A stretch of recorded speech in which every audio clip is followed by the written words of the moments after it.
हमने अपने जीवन में दुनिया को बहुत नजदीक से देखा है, बहुत नजदीक से। बुरा ना मानना, बन जाते हैं लाखों रिश्ते, जब पैसा पास होता है टूट जाता वो रिश्ता गरीबी में जो सबसे खास होता है।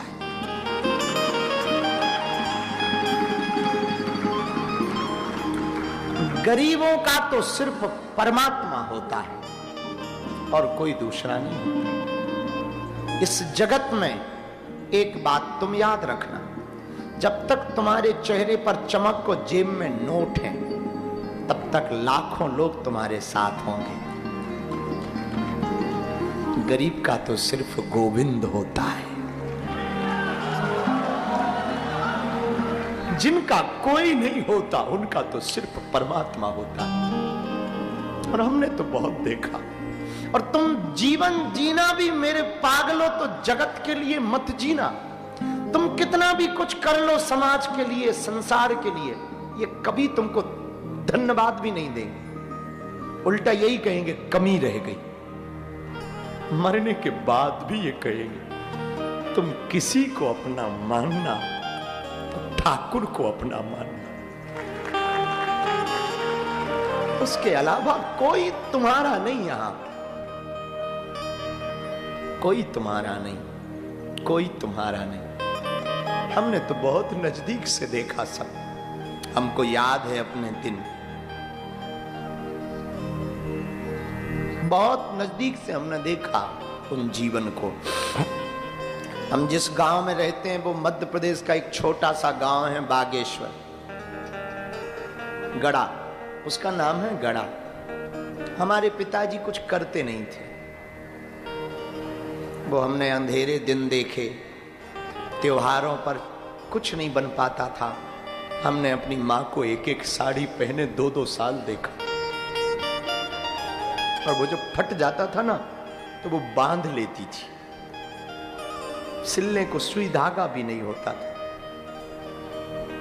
हमने अपने उन लोगों को भी देखा कि उनके घर में कोई शादी हुई तो हमारे पिता का नाम नहीं लिखते थे,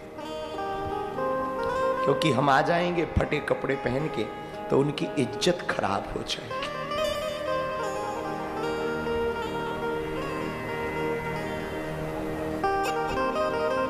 बने बने की बात है जगत में। तुम बन जाओ तो सब तुम्हारे बन जाएंगे, और तुम भी बर्बाद हो जाओ तो कोई तुम्हारा नहीं हो पाए। माई बाप हम प्रार्थना करें, भगवान राम बन गए। बन जाने का मतलब जंगल जाना नहीं है।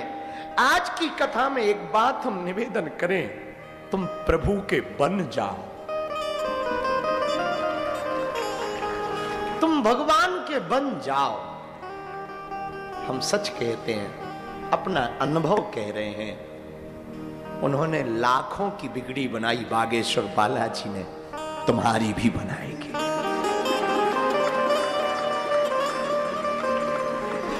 भगवान के घर देर है, अंधेर नहीं। हम कई बार हमने अपने जीवन की बात बताई है, अब बताने की कोई बात नहीं, लेकिन वो तो याद आ जाती है तो करें क्या, बताना पड़ता, कहना पड़ता, मन नहीं मानता। हम आपको शिक्षा के लिए कहना चाह रहे हैं। हमें याद है अपनी बहन के विवाह के बारे में। हमें अपनी बहन का विवाह करना था, हो गए बहुत साल हो गए हैं। जब हमें शादी करनी थी तो हमारे पास में रुपया नहीं थी। आप सुन के हंसेंगे, उसी गांव ने, उसी समाज ने हमको 20,000 रुपया उधार नहीं दिए थे, मात्र 20। और अब तो बहुत अलग चलन हो गया। उस जमाने में दीवालों पर बेटी दामाद का नाम लिखा जाता था। शुभ विवाह चित्रा सौका अमुक अमुक नाम। तो उसके लिए हमने बात की। हमारे यहाँ से 5 किलोमीटर दूरी पर एक घर है, गंज कस्बा है गंज। तो हमने बात की कि हमारी बहन की शादी है, हमको कलर करवाना है, नाम लिखवाना है। तो उस समय में 150 रुपया उन्होंने बताए, रुपया तो थे नहीं। तो सोचा क्या किया जाए। 150 रुपया लग जाएंगे, उतने में कोई सामग्री ले लेंगे। भाड़ में गए तो नील जानते हो जो कपड़ों में लगाई जाती है, हमें आज भी याद है, और हमने वो खरीदी। और गांव के एक ऐसे ही आदमी से हमने कहा कि तू दीवाल पे, बारात 2 घंटे बाद आने वाली है, तू दीवाल पे लिख दे।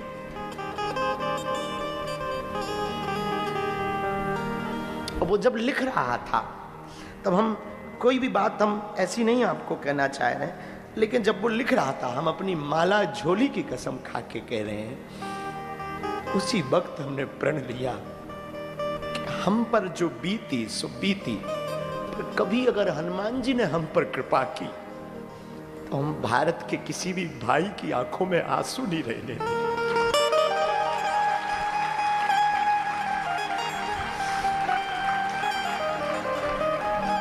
अभी कुछ दिन पूर्व हमसे एक सज्जन ने कहा, अभी हम टीवी में जब गए थे तो उन्होंने प्रश्न किया कि आप पर आरोप लगाया कि आप बहुत महंगी कथा करते हो। हमने उनको भी निवेदन किया, हमने कभी कोई महंगी कथा नहीं की, सफाई भी हमने नहीं दी। हाँ, दक्षिणा हम लेते हैं, हमारी मजबूरी सिर्फ इतनी है कि हमारे आसपास बहुत दीनहीन लोग रहते हैं और हमको कुछ दक्षिणा मिल जाती है तो उन गरीब बेटियां जो माता पितृहीन हैं उनका हर साल घर बस जाता है। अब वो जब बेटियां खुशी खुशी विदा होके जाती ना, वो खुशी खुशी प्रसन्नता पूर्वक जाती ना, वो बेटियां जब रो रो करके लिपट लिपट के जाती और कह के जाती, पिताजी हमारे तो पिता नहीं है, आप ही हो। तब हमको लगने लगता, उसी दिन जिस दिन कन्या विवाह संपन्न होता, शिवरात्रि को, इस बार तो बल्कि राष्ट्रपति जी भी आई और बड़ी भारत में एक अनूठी बात हुई होगी, हमें पता नहीं कहीं और हुई या नहीं, भारत में तो बहुत अद्भुत बात हुई। बागेश्वर धाम पर जब 26 फरवरी को बेटियों के विवाह में राष्ट्रपति आई, महामहिम राष्ट्रपति महोदया, वो अपनी वेतन के खर्चे पर सभी बेटियों को साड़ियां लेके आई हवाई जहाज में भरकर। और हमको पता लगा तो इतनी खुशी हुई। माई बाप हम जो बात बताना चाह रहे हैं, तो जब वो बेटियां जाती ना कि हमारे तो पिता नहीं है, तब हमको ये लगने लगता इस साल हम और ज्यादा कथा करेंगे ताकि ज्यादा से ज्यादा बेटियों का घर बसा सके।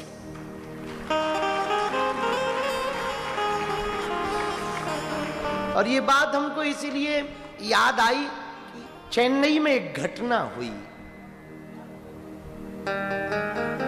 यहां की एक बूढ़ी मां धाम गई, उसका बेटा लेकर के गया। चेन्नई की एक बूढ़ी मां अपने बेटे को लेकर बागेश्वर धाम गई। हम उस वक्त ऑस्ट्रेलिया गए थे, वो हमको मिल नहीं पाई, लेकिन वो इतनी मानती थी, बूढ़ी मां इतनी मानती थी, टीवी पे उसने देखा होगा कि जब वो घर आई तो अपने बेटे से बोली कि गुरुजी जो कन्या विवाह कराते ना, मुझे इस साल कुछ करना है। तो बेटे ने कहा कहो। तो उस बूढ़ी मां ने कहा मेरी उम्र तो ज्यादा नहीं है, ये जो मेरे हाथ में कंगन है ना, ये गुरुजी को देना है।